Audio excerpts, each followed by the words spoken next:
एक पत्रकार हमसे बोले, महाराज जी सबके बारे में तो पता है लेकिन शूर्पणखा कहाँ चली गई ये पता नहीं चला।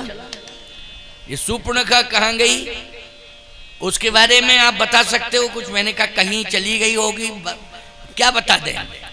वैसे तो लिखा यही रहा मैं को कुल रोवन हरा। बोले शूर्पणखा बहन थी तो उसका विवाह के बाद कुल बदल गया। विवाह के बाद जैसे बेटी कहीं पैदा होती है लेकिन विवाह के बाद उसका कुल बदल जाता है, उसका गोत्र बदल जाता है। जहां उसका विवाह होता है वहां के कुल और गोत्र में वो सम्मिलित हो जाती है कि नहीं। तो शूर्पणखा का विवाह हो जाने के बाद कुल बदला कि नहीं बदला, गोत्र बदला। हमने कहा बदला तो रहा न कोकुल रोवन हारा। तो रावण के कुल में कोई रोने वाला नहीं रहा, लेकिन शूर्पणखा रावण के कुल में थोड़ी थी। विवाह के बाद उसका कुल गोत्र बदल गया, वो गई कहां उसके बारे में कोई प्रमाण बताओ कहीं मिल रहा हो। मैंने कहा तुम ज्यादा परेशान कर रहे हो। तो वो बोले महाराज दो का प्रमाण नहीं मिल रहा है, दो का प्रमाण। हमने कहा दो कौन कौन है? कहा एक तो मंथरा अयोध्या से कहां चली गई, क्योंकि राम जी अपने परिवार के सहित अयोध्या वासियों के सहित गुप्तार घाट से स्वधाम गमन यात्रा किए, लेकिन मंथरा को भी ले गए क्या साथ में? वो गई कहां? मैंने कहा कि उसके बारे में भी हम क्या बता दें कहां गई। अयोध्या में रही लेकिन पता नहीं कहां गई कहां नहीं गई। बोले कुछ बताइए आप। दो के बारे में भ्रम है, एक तो मंथरा के बारे में और दूसरा शूर्पणखा के बारे में। तो मेरा दिमाग उड़ा और मैंने सोचा कि अब ये पत्रकार है, इसी की लैंग्वेज में बोलें तो समझ में आएगा इसके। हमने कहा मंथरा चली गई कश्मीर में और शूर्पणखा चली गई बंगाल में। बस अंतर ये रहा कि कलयुग में वो नाम परिवर्तन हो गया। भाई त्रेता में वो मंथरा थी लेकिन अब कलयुग में वो कश्मीर में महबूबा मुफ्ती हो गई। क्यों भाई, यही कहना पड़ेगा। अच्छा, और वो त्रेता में शूर्पणखा नाम से थी लेकिन अब वो बंगाल में ममता बनर्जी बन गई। उसको राम जी के नाम पर बड़ी चिढ़ है, बोलो है कि नहीं? राम जी के नाम पर उसको इतनी चिढ़ है कि जय श्री राम कह दो तो पता नहीं आए वाए साए बकने लगती है। अच्छा एक बात बताओ, अरे तुम मुख्यमंत्री हो, इतने बड़े पद पर बैठी हो, बंगाल की मुख्यमंत्री हो, और तुम एक महिला के रूप में महिला नेत्री हो, नेतृत्व दे रही हो पूरे एक बंगाल प्रदेश को। तुम्हें गंभीर होना चाहिए कि नहीं होना चाहिए? भाई जय श्री राम कहने में कौन दिक्कत की बात है? अगर कोई तुमसे राम राम कर रहा है तो राम राम कहने में क्या परेशानी है? हैं? कह दो भैया राम राम। क्यों भाई, राम राम कहने में क्या परेशानी? हाँ, कोई इस्लाम का अनुयायी है तो वो भले ही राम राम कहने में परहेज करेगा, नमस्कार तो कर सकता है वो। क्यों भाई, आदान प्रदान में एक नमस्कार की भाषा का प्रयोग तो हो ही सकता है। लेकिन जब तुम मानव शरीर में और वो भी हिंदू संस्कृति में जीती हो तो राम राम कहने में परहेज नहीं रखना चाहिए। बोलो भाई, राम राम कहने में परहेज नहीं करना चाहिए। सावधान, मंथरा एक प्रवृत्ति है और प्रवृत्ति में भी कुप्रवृत्ति है। शूर्पणखा एक प्रवृत्ति है, प्रवृत्ति में भी एक कुप्रवृत्ति है। नाम से भले ही कोई ना हो, अगर कुप्रवृत्ति जिसके जीवन में आ गई है तो निश्चित रूप से उसको उसी नाम से लोग बुलाएंगे, याद करेंगे। कभी जीवन में हमें भूल नहीं करना चाहिए। हमारी भूल केवल हमारे जीवन को ही नुकसान नहीं पहुंचाती है, हमारी भूल याद रखना हमारे कुल खानदान को नुकसान पहुंचाती है, और हमारी भूल प्यारे हमारे इतिहास को कलंकित करती है। हमारी भूल इतिहास को कलंकित करती है। शरीर नाशवान है, निश्चित रूप से जाएगा। अरे राम कृष्ण को भी अपनी अंतिम लीला करनी पड़ी तो हम हाड़ मांस के पुतले हैं, हमें भी जाना पड़ेगा इस दुनिया से। शरीर तो नाशवान है लेकिन प्यारे शरीर नष्ट हो जाता है, परंतु कीर्ति कभी किसी की नष्ट नहीं होती है। कीर्ति तो धरती पर अमर रहती है, इसलिए कीर्ति अमर रहे लेकिन स्वर्ण अक्षरों में लिखी जाए। तुम्हारे कीर्ति का जो इतिहास बने वो किस में लिखा जाए? स्वर्ण अक्षरों में लिखा जाए, काले अक्षरों में नहीं, स्वर्ण अक्षरों में लिखना चाहिए। ऐसा प्रयास हमें करना चाहिए। हम जो धार्मिक कथाएं सुनते हैं, शास्त्रों की कथाएं सुनते हैं, संतों का प्रवचन सुनते हैं, हमें यही प्रेरणा लेना है कि मरने के बाद भी हमारी कीर्ति अमर रहे और कीर्ति लिखी जाए तो स्वर्ण अक्षरों में लिखी जाए। ऐसा हमारा प्रयास होना चाहिए। तो मैं चर्चा कर रहा था कि विश्वामित्र की कीर्ति कलंकित हो गई। विश्वामित्र की कीर्ति क्या हुई? कलंकित हो गई। वशिष्ठ जी की कीर्ति कलंकित नहीं हुई। क्यों? इसी बिंदु पर चर्चा चल रही थी ना, इसी बिंदु पर चर्चा चल रही थी कि विश्वामित्र और वशिष्ठ, ये दोनों की कीर्ति, दोनों के व्यक्तित्व पर मैं चर्चा कर रहा हूं। कीर्ति कलंकित कहां हुई विश्वामित्र जी की? विश्वामित्र जी की एक तो वहां कीर्ति कलंकित हुई जब क्रोध में आकर के वशिष्ठ जी के 100 पुत्र भस्म कर दिए। बोलो भाई, ऐसा क्रोध नहीं करना चाहिए कि तुम भस्म ही कर दिए 100 पुत्रों को। ऐसा क्रोध, ये तो बहुत बड़ा नरसंहार है। क्यों भैया? नरसंहार नहीं है। 100 लोगों को जला देना, क्रोधाग्नि में जलाया, 100 लोगों को एक साथ एक ही स्थल पर जला देना, ये बहुत बड़ी घटना है कि नहीं? बहुत बड़ी घटना है। अगर कलिकाल में घटी होती तो विश्वामित्र की तो जिंदगी भर जमानत ही नहीं होती। क्या होती? बोलो भाई, जिंदगी भर जमानत नहीं होती। ऐसी कानून की गिरफ्त में आ जाते कि बोलो मृत्यु पर्यंत कारावास होता कि नहीं होता है? सावधान।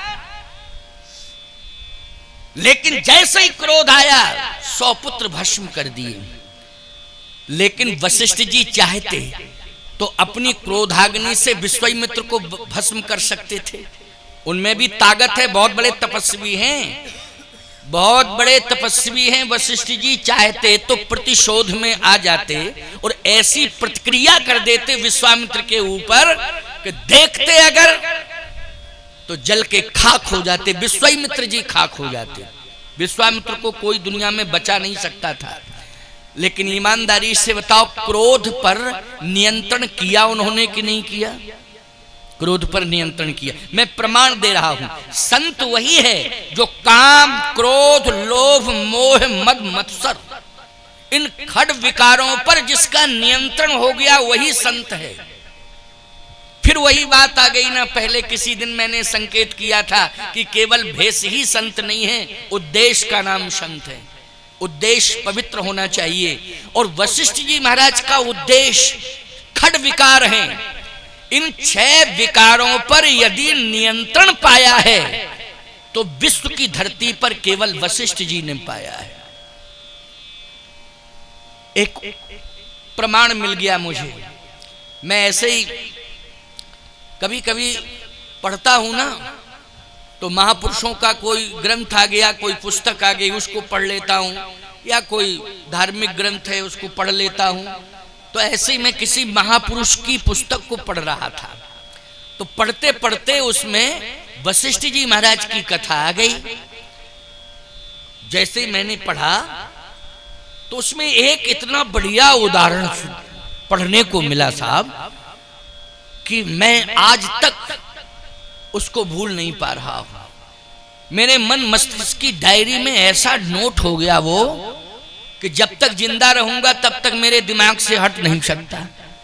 उसमें यह लिखा था कि कामदेव ने वशिष्ठ जी की परीक्षा ली। किसने? कामदेव ने। ये कामदेव, ये देवता परीक्षा लेते हैं, इनकी आदत है परीक्षा लेने की, है ना? ये देवताओं की आदत है परीक्षा लेने की। जैसे आपने कल दिन में कहा था कि दशरथ जी स्वर्ग जाते थे और स्वर्ग के भी राजा थे वो, तो याद रखना दशरथ जी स्वर्ग के राजा थे। इंद्र तो उनकी कृपा के बल पर राज्य कर रहा था। तो सबसे ज्यादा यज्ञ हुए हैं रघुवंश में, इक्ष्वाकु वंश में, रघुवंश में सबसे ज्यादा यज्ञ हुए हैं। और याद रखना, जहां जिस वंश में सबसे ज्यादा यज्ञ हो जाते हैं वो भले ही स्वर्ग की सत्ता को स्वीकार न करे, लेकिन अपने आप भी वह स्वर्ग की सत्ता का अधिकारी बन जाता है। प्यारे, इंद्र उसके सामने हाथ जोड़ करके खड़ा हो जाता है। यज्ञ में ये प्रभाव है। तो महाराज इक्ष्वाकु से लेकर के और महाराज आज तक बड़े बड़े यज्ञ हुए हैं, और सबसे बड़े यज्ञ इक्ष्वाकु वंश में, रघुवंश में हुए हैं। तो याद रखना, स्वर्ग तो गिरवी हो गया है इक्ष्वाकु वंश का। महाराज दशरथ का इसलिए और अधिकार था। वो बात अलग है कि अधिकार कोई स्वीकार न करे, अधिकार कोई स्वीकार न करे।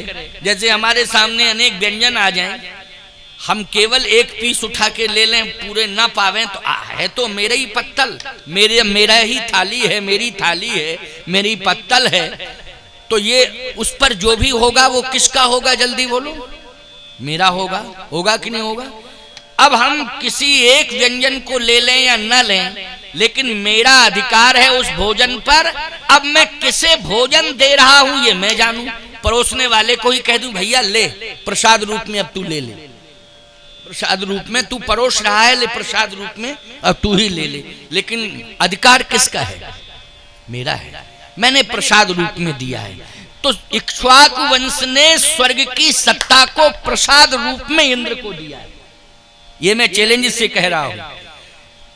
प्रसाद रूप में इंद्र को स्वर्ग का अधिकार मिला है। ये इक्ष्वाकु वंश का प्रसाद स्वीकार किए हुए। सावधान। इसलिए दशरथ जी महाराज हों, और चाहे उनके पिताश्री हों, चाहे पिता के पिता पर पिता, पितामह आदि आदि जो भी हों, उन सब का अधिकार है। ऐसा प्रतापी वंश है। कौन सा वंश? इक्ष्वाकु वंश। उसी को शूरवंश कहते हैं। आगे चल करके वो रघुवंश हुआ। एक महाराज रघु परम प्रतापी राजा हुए हैं, तो वो रघुवंश हुआ। बात समझ में आ रही है ना? तो मैं कहना ये चाहता हूं आपसे कि वशिष्ठ जी महाराज इक्ष्वाकु वंश से पुरोहित कर्म करते आ रहे हैं। कब से करते आ रहे हैं? महाराज इक्ष्वाकु के समय से ही, क्योंकि ये ब्रह्मा के पुत्र हैं। किसके पुत्र हैं वशिष्ठ जी? ब्रह्मा के पुत्र हैं। और महाराज इक्ष्वाकु से ही पुरोहित कर्म करते आ रहे हैं। एक दिन परीक्षा लेने के लिए कामदेव आ गया, और कब आया कामदेव परीक्षा? राम जी का जन्म के बाद का ये क्रम है। जन्म के बाद का क्रम है कि परीक्षा लेने के लिए वशिष्ठ जी की परीक्षा लेने आया है। कौन? इंद्र आया, ओ कामदेव आया। और ये कामदेव आया, भेजने वाला कौन था?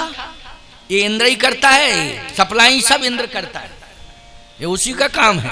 तुम यहाँ चले जाओ, यहाँ चले जाओ, तुम यहाँ चले जाओ, तुम यहाँ, ये सब काम उसी का है, इंद्र का। आ गया कामदेव। जैसे वशिष्ठ जी के आश्रम को देखा, तो याद रखना भगवान श्री राम चरण दबा रहे थे वशिष्ठ जी के। क्या कर रहे थे? चरण दबा रहे थे। एक चरण पकड़े थे राम जी, और दूसरा चरण पकड़े थे लक्ष्मण जी।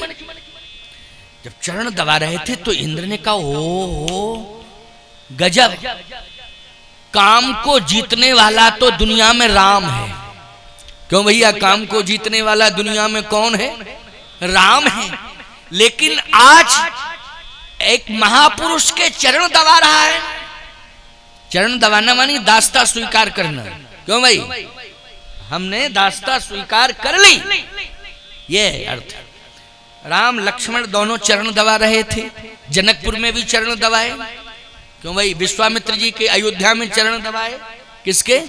वशिष्ठ जी के। और जनकपुर में विश्वामित्र जी के चरण दबाए। लेकिन इंद्र ने भेजे हुए कामदेव को इंद्र ने भेजा और कहा कि जाके देखो, परीक्षा लो। किसकी? वशिष्ठ की परीक्षा लो। क्यों? इतना बड़ा यज्ञ सफल हो गया और निर्विघ्न सफल हो गया। निर्विघ्न सफल हो गया, किसी भी प्रकार का विघ्न नहीं आया।